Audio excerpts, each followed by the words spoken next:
আসসালামু আলাইকুম এভরিওয়ান, স্বপ্নশীলা কিচেনে আবারও স্বাগতম। তো কেমন আছেন আপনারা? আল্লাহর রহমতে আশা করি ভালো আছেন, আমিও ভালো আছি।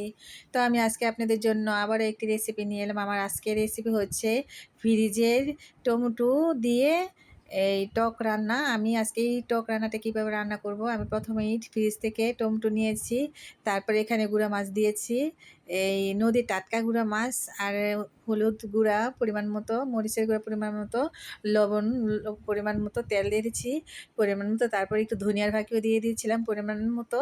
তারপরে এখানে আমি কোনো পানি দিব না, পানি ছাড়াই এই রান্নাটা করে নেব, কারণ এই টমেটোটার মধ্যে খুব বরফ আছে, অনেকটা বরফের কারণে আমি পানি দিইনি, এভাবেই রান্না করে কষিয়ে নিয়েছে। তারপরে এখানে আমি আবারও পরিমাণ মতো পানি দিয়ে দিব, তারপর এই দিয়ে দিব কয়েকটা কাঁচামরিচ, তারপর থেতলে রাখা রসুন দিয়ে দিব একটা।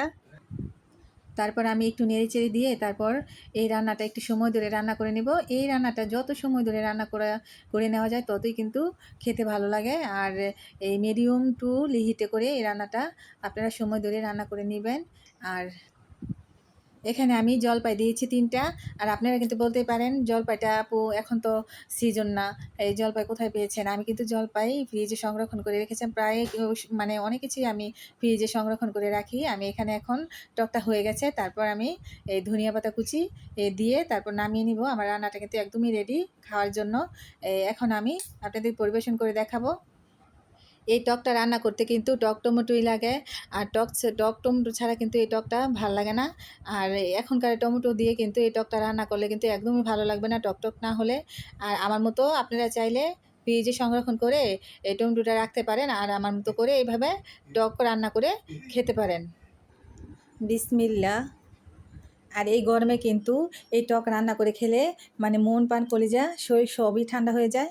আর দেখুন এই টমেটোটা মনে হচ্ছে একদম বাজারে টাটকা টমেটো দিয়ে এই টকটা রান্না করা হয়েছে। তো আমার মতো কে কে আছেন ডিপ ফ্রিজে সংরক্ষণ করে রাখা টমেটো দিয়ে এইভাবে টক রান্না করে খান? একবার কমেন্টে জানান তো। আচ্ছা দেখেন কত সুন্দর জলপাইগুলো সিদ্ধ হয়ে গেছে, হাতে চাপ দিলে কিন্তু ভেঙে যাচ্ছে।